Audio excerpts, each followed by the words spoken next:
Hello friends, welcome back to অভিস টেকলে। আজকে একটা অন্য টপিক নিয়ে ডিসকাস করব। কমেন্টে অনেকে আমাকে জিজ্ঞাসা করেছো যে প্রসেসর কি চুজ করা যায়। এবার প্রসেসর চুজ করার ওপর যদি বলি, প্রসেসর চুজ করার উপর ইউটিউবে অজস্র ভিডিওস আছে, ইভেন ইন্টারনেটেও এর ওপর অজস্র ডকুমেন্ট আছে। কিন্তু এই যে ইউটিউব বলো বা ইন্টারনেট বলো, এখানে যে সমস্ত ডকুমেন্ট আছে দে আর অল টেকনিক্যাল স্পেসিফিকেশনস। বাট সাধারণ মানুষ যখন একটা প্রসেসর কিনতে যায় তার কাছে টেকনিক্যাল স্পেসিফিকেশনস ম্যাটার করে না। সে জানে না টেকনিক্যাল স্পেসিফিকেশনস কি। তাকে যদি আমি বলি এটার ক্যাশ অমুক, ওটার অমুক, সে জিনিসগুলোর মধ্যে পার্থক্য করতে পারে না। এটা একটা বড় সমস্যা।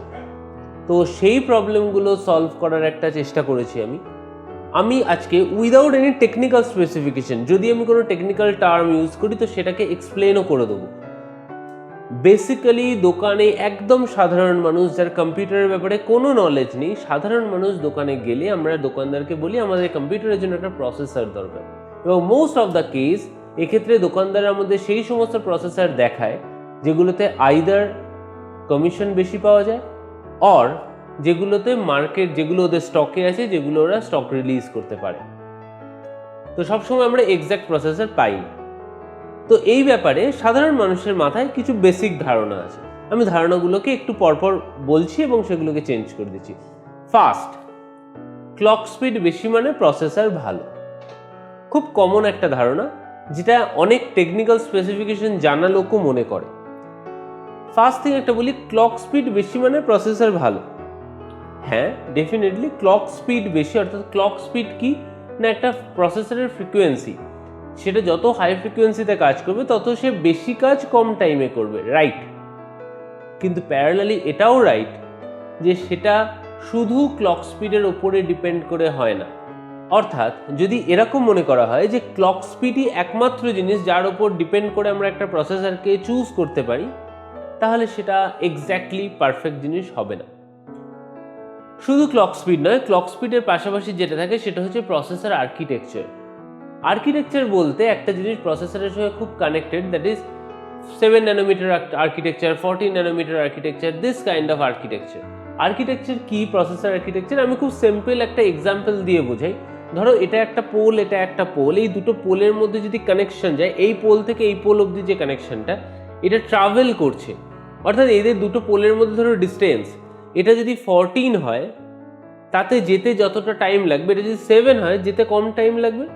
অ্যাজ ওয়েল অ্যাজ যতই কম টাইম লাগে তাহলে সেখানে ডেটা লস হওয়ার চান্সেস কম থাকবে, এবং যত কম ট্রাভেল করবে এনার্জি তত কম হিট প্রডিউস হবে। অর্থাৎ সবসময়ের জন্য কম ন্যানোমিটার আর্কিটেকচারের যে প্রসেসর সেটা সবসময়ের জন্য ভালো।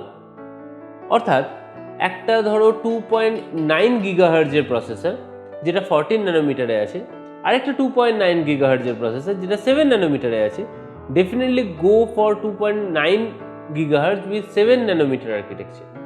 Even if you can go with 2.8 gigahertz, 2.7 gigahertz with 7 nanometer architecture, কারণ তাতেও কিন্তু আর্কিটেকচারাল পার্টটা যেহেতু অ্যাডভান্সড, সেখানে অনেক বেশি অ্যাডভান্টেজ পাওয়া যায়। খুব কমন একটা লজিক। দেন হচ্ছে সিপিইউ আর এপিইউ, সব থেকে confusing topic. Most of the case আমরা দোকানে গেলে দোকানদার যেটা বলে, আরে দাদা একটা এপিইউ নিয়ে নিন, পরে যখন দরকার হলে গ্রাফিক্স কার্ড লাগিয়ে নেবেন, কোনো সমস্যা নেই তো। হ্যাঁ, কোনো সমস্যা নেই ডেফিনেটলি। বাট আমি যদি মনে করি আমার গ্রাফিক্স কার্ড লাগানোর বাজেট আছে, তো ডেফিনেটলি আমি সবসময়ের জন্য বলবো don't go with APUs, always go with CPUs. কেন? এপিইউ এর মধ্যে প্রসেসরের সাথে along with graphics card install করা থাকে। 90% কেস বা মোর দেন 90% কেস বলতে পারে, অলমোস্ট 100% কেসে যে সমস্ত এপিইউস থাকে বাজেট রেঞ্জে, তাদের ক্যাশ অনেক কম থাকে। এবার কোয়েশ্চেন হচ্ছে ক্যাশ কি, কিভাবে কাজ করে? খুব সিম্পল লজিক। ক্যাশ মেমোরি হচ্ছে একটা প্রসেসরের নিজস্ব মেমোরি। ক্যাশ মেমোরি হচ্ছে অনেকটা অফিসের বাইরে দাঁড়িয়ে থাকা সেই পিয়নটার মতো, যাকে গিয়ে কিনা আমরা কাজ দিলে সে কাজটাকে হোল্ড করে, অফিসার যে মুহূর্তে ফাঁকা হয় অফিসারকে গিয়ে কাজটা সাপ্লাই করে। অর্থাৎ আনইন্টারাপ্টেড ডেটা সাপ্লাই যাতে থাকে তার জন্য আমরা ক্যাশ মেমোরি ইউজ করি। অর্থাৎ র্যাম থেকে যে ডেটাটা প্রসেসরের রেজিস্টারে আসে তার মাঝখানে থাকে ক্যাশ, অনেকটা সেই পিওনের মতো যে র্যাম থেকে ডেটাটা নিয়ে হাতে নিয়ে দাঁড়িয়ে থাকে। কারণ র্যামের থেকে প্রসেসর অনেক ফাস্ট হয় আর ক্যাশ তার মিডিয়ামের কাজ করে। অর্থাৎ ক্যাশ প্রসেসরের রেজিস্টারের থেকে স্লো হয় কিন্তু র্যামের থেকে ফাস্ট হয় এবং এটা প্রসেসরের সঙ্গে অ্যালং উইথ থাকে। যেখানে তুমি সিপিইউ এর ক্ষেত্রে 35 MB অবধি ক্যাশ পেতে পারো, সেখানে এপিইউ এর ক্ষেত্রে হার্ডলি 6 or 7 MB ক্যাশ পেতে পারো। ক্যাশ যত ছোট হবে সে তত কম ডেটা হোল্ড করে রাখতে পারবে, তত প্রসেসর আনইন্টারাপ্টেড কাজ করতে পারবে না। তাতে প্রবলেম কি হবে? তোমার প্রসেসর বসে থাকবে, অর্থাৎ প্রসেসরের 100% ইউটিলাইজেশন কখনো হবে না। বা আমি যদি ইন ফিউচার মনে করি প্রসেসরকে ওভারক্লক করব, প্রসেসরকে ওভারক্লক করিও আমি কোনো আলাদা কিছু সেখান থেকে বের করে আনতে পারবো না খুব একটা। তো সেটা হচ্ছে আমাদের সবথেকে বড় সমস্যা যদি আমাদের ক্যাশ কম থাকে। তাহলে তিনটে জিনিস বললাম প্রসেসর জানার জন্য: first clock speed, second cash, third হচ্ছে ন্যানোমিটার আর্কিটেকচার। এই তিনটে জিনিস একটা প্রসেসর চুজ করতে গেলে দেখা মাস্ট। এই তিনটে জিনিস ফার্স্ট দেখতে হয়। এবার আসছি জেনারেশনস। সব থেকে কনফিউজিং জিনিস প্রসেসরের ক্ষেত্রে, কারণ যারা প্রসেসর নিয়ে ঘাটাঘাটি করে না, যারা কম্পিউটারের লোকজন নয়, তাদের কাছে জেনারেশন ইজ হিউজ। ইন্টেলের তো জেনারেশনের বিশাল জেনারেশন, 11 জেনারেশন চলছে নাও। তাহলে i3 processor most of the case দোকানে যেটা হয় i3 processor, it's i3 processor, ব্যাস ডান। i3 বলে i3 একটা প্রসেসরের নাম ইন্টেলের। এবার i3 first generation, second generation থেকে শুরু করে 5th, 6th, 7th, 8th, 9th, 10th, 11th আছে। Most of the case budget রেঞ্জের যে সমস্ত ল্যাপটপ থাকে সেখানে 8th জেনারেশন বা 9th জেনারেশনের প্রসেসর থাকে। এবার কোয়েশ্চেন হচ্ছে আমি এই জেনারেশনগুলো কি অ্যাকচুয়ালি? প্রত্যেক জেনারেশন ওয়াইজ প্রসেসরে কিছু আপগ্রেডেশন হয়। এবার এই আপগ্রেডেশনগুলোই আমাদের জানতে হবে, বুঝতে হবে এবং সেগুলোর জন্য একটু বেসিক স্টাডি দরকার।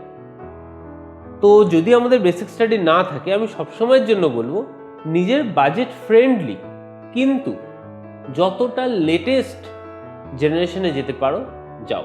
এই মুহূর্তে যদি কেউ কম্পিউটার কেনে, অর্থাৎ 2021-এ দাঁড়িয়ে যদি বলি আমি সবসময় বলবো 9th or 10th জেনারেশনের মধ্যে থাকো, 8th জেনারেশনে নয়। বেটার 10th জেনারেশনে থাকো, খুব বাজেট টাইট হলে 9th জেনারেশনে নাও, বাট 8th বা 7th জেনারেশনে নেবো না। কারণ আজকে যেটা 7th জেনারেশনের প্রসেসর তুমি কিনবে, হয়তো কিছুদিন পরে তোমার কম্পিউটারটার তো বয়স বাড়বে। আমরা একটা কম্পিউটার যখন কিনি, আমরা ইউজুয়ালি একটা কম্পিউটারকে নিয়ারলি 5 বছর 6 বছর চালানোর জন্য কিনি সাধারণ মধ্যবিত্ত মানুষ। তো 6 বছর পরে যখন মার্কেটে হয়তো 18th জেনারেশন প্রসেসর চলবে, তখন তুমি 8th জেনারেশন প্রসেসর নিয়ে বসে থাকলে কিন্তু তুমি ডিফারেন্সটা বুঝতে পারবে। So definitely generation matters. And the last thing, সব থেকে কনফিউজিং, ইন্টেল রাইজেন। এর উপর আমি ডেডিকেটেড ভিডিও বানাবো, অনেকে রিকোয়েস্ট করেছো, ডেফিনেটলি এর উপর একটা ডেডিকেটেড ভিডিও বানাবো। কিন্তু আমি একটা বেসিক আইডিয়া দিয়ে দিই, ইন্টেল আর এএমডি কোন প্রসেসর? প্রথম কথা হচ্ছে এখনো অবধি প্রচুর মানুষ, যেরকম ধরো স্যামসাংয়ের ফোন কিনি আমরা স্যামসাংয়ের ফোন কিনি, ফুল স্টপ। আমরা জানি না পৃথিবীতে আর কোনো মোবাইলের কোম্পানি নেই, আমরা কোনো মোবাইল কোম্পানি দেখতে পারি না, কাউকে ট্রাস্ট করতে পারি না, আমরা শুধু স্যামসাংকে ট্রাস্ট করি, স্যামসাংয়ের মোবাইল কিনি। এরকম কিছু সংখ্যক মানুষ আছে। কম্পিউটারের ক্ষেত্রে এরকম বেশ কিছু সংখ্যক মানুষ আছে যারা এটাই বলে প্রসেসর মানে ইন্টেলই হয়, ইন্টেলের বাইরে কোনো প্রসেসর হয় না। এটা ভুল ধারণা। ফ্যাক্ট এটা যে কোনো একটা টাইমে ইন্টেল এন্টায়ার মার্কেটটা নিয়েছিল, তখন এএমডি হিটিং ইস্যুজের জন্য মার্কেটে ঢুকতে পারেনি। বাট তার সাথে এটাও ফ্যাক্ট, নতুন ইন্টেলের প্রসেসর ডেফিনেটলি রিমার্কেবল কাজ করেছে ইন্টেল, যেটা এএমডিকে টক্কর দেওয়ার জন্য যথেষ্ট ভালো। কিন্তু যদি বাজেট রেঞ্জে বলি, এখনো অবধি এএমডি ইন্টেলকে অনেক অংশে বিট করে আছে, অনেক অংশে। এএমডির সব থেকে বড় অ্যাডভান্টেজ হচ্ছে এএমডির ক্যাশ বেশি, ন্যানোমিটার আর্কিটেকচার কম। ইন্টেলের 8th জেনারেশন 9th জেনারেশন সব কিছুতেই 14 ন্যানোমিটার আর্কিটেকচার পাওয়া যায়। যেখানে এএমডি আমাদের 7 ন্যানোমিটার আর্কিটেকচার দিচ্ছে, যেটা আমাদের কাছে অনেক বেটার, অনেক অনেক better, as well as clock speed nearly same দিচ্ছে।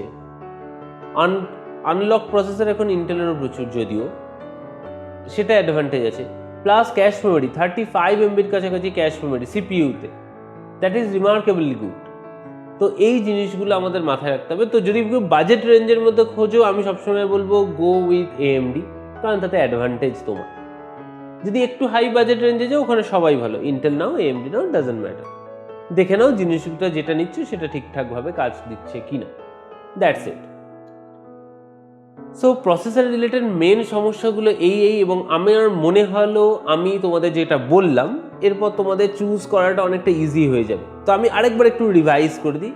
প্রসেসরে তাহলে কী কী জিনিস দেখছি? 3টে জিনিস দেখছি। ফার্স্ট দেখছি কত ন্যানোমিটার আর্কিটেকচার, এটা ফার্স্ট প্রায়োরিটি। সেকেন্ড প্রায়োরিটি তার clock speed. Third priority cache memory কত। এই 3টে জিনিস না দেখে প্রসেসর কিনবে না। এক, ইন্টেল সারা জীবন ভালো, এএমডি সারা জীবন খারাপ, এরকম কোনো লজিক নেই। ইন সাম কেসেস এএমডি এই মুহূর্তে ইন্টেলের থেকে অনেক বেশি ভালো, বাট হয়তো আপকামিং 1-2 বছরে ইন্টেল তাদের ঘাটতিটা ভরাট করে ফেলবে। সো প্রসেসর কেনার সময় এটা মাথায় রাখো। বাজেটের কম্পিউটার কিনতে গেলে না একটা জিনিস মাথায় রাখবে, একটা মানুষের ব্রেনটাই আসল। তার বডি পার্ট যদি খারাপও হয়ে যায় আমরা চেঞ্জ করতে পারি। তো কম্পিউটারের ব্রেন হচ্ছে কম্পিউটারের প্রসেসর। সো এখানে প্রসেসরটাই আসল, অর্থাৎ মেন যে ইনভেস্ট সেটা প্রসেসরে করো, লং রানে কাজে দেবে। প্রসেসরে ইনভেস্ট যদি কম করো, বাকি সমস্ত পার্ট লাগানোর পরেও কম কাজ করবে। আজকে তোমার ব্রেন উইক হয়, তোমার যদি হাতের ফিঙ্গার খুব ভালো হয়, তুমি খুব ভালো ড্র করতে পারো, কিন্তু ওর ব্রেন উইক, তোমার ড্রয়ে সেই ইন্টেলিজেন্স আসবে না। তো কম্পিউটারের ক্ষেত্রে তাই, প্রসেসর যদি উইক হয়, তার সঙ্গে তুমি খুব দামি কোম্পানির কোনো র্যাম লাগিয়েছো, খুব দামি কোম্পানির এনভিএমই এসএসডি লাগিয়েছো, বাট তাও তুমি ফুল ইউটিলাইজেশন পাবে না। So processor is the head. তো হেডের ওপর মাথায় রাখো। আর আমি একবারও বলিনি কিন্তু এপিইউ খারাপ, আমি বলেছি যদি তুমি সিপিইউ অ্যাফোর্ড করতে পারো দেন গো উইথ সিপিইউ। আর যদি মনে হয় না আমি এপিইউ অ্যাফোর্ড করতে পারি, ডেফিনেটলি গো উইথ এপিইউস। এপিইউস কখনোই খারাপ না, একটা প্রসেসরের মধ্যে গ্রাফিক্স কার্ড ইনবিল্ট থাকে। So for budget PC builder APU খুব ভালো, ঠিক আছে। আর যদি কারোর গেম খেলার ব্যাপার থাকে এপিইউ নিতে পারো। যদি কারোর প্রোডাক্টিভিটির কাজ থাকে আমি বলবো এপিইউটাকে একটু অ্যাভয়েড করা বেটার হবে। Productivity in the sense editing, video এডিটিংয়ের ক্ষেত্রে এপিইউকে একটু অ্যাভয়েড করা বেটার হবে। গেমের ক্ষেত্রে ইটস ওকে, আমি যদি এই গেমটা খেলতে নাও পারি আমি এক স্টেপ নিচের গেম খেলে নেব, কিন্তু ভিডিও এডিটিংয়ের ক্ষেত্রে সেটা সবসময় কাজ দেয় না, ঠিক আছে। আমরা সবসময় চাই লেটেস্ট ভার্সন ইউজ করতে। সো আই গেস যেটা বললাম বোঝা গেছে। নেক্সট টাইম ধরে প্রসেসর কিনতে গেলে আশা করি এই ভুলগুলো হবে না। সো আজকের ভিডিও এই অবধি, আমরা নতুন কিছু আলাদা করে বলবো না। নেক্সট ভিডিওতে ডেফিনেটলি আমি কয়েকটা জিনিস মাথায় রেখেছি, তোমরা কমেন্টে লিখতে থাকো। বেশ কিছু টপিক এর আগে অনেকে জানিয়েছো, সেই টপিকগুলো পরপর আবার আসবে। আর আবারও বলছি, যারা এখনও সাবস্ক্রাইব করোনি definitely go for the subscribe button. আর ভিডিওটাকে লাইক করতে ভুলবে না, বন্ধুদের সাথে শেয়ার করতে ভুলবে না, সবার কাছে ছড়িয়ে দাও। বাংলায় চ্যানেলটা রেডি করার এটাই কারণ, বাংলায় মানুষের কাছে আমরা সবাই যাতে পৌঁছতে পারি। সো আজকের জন্য বাই বাই।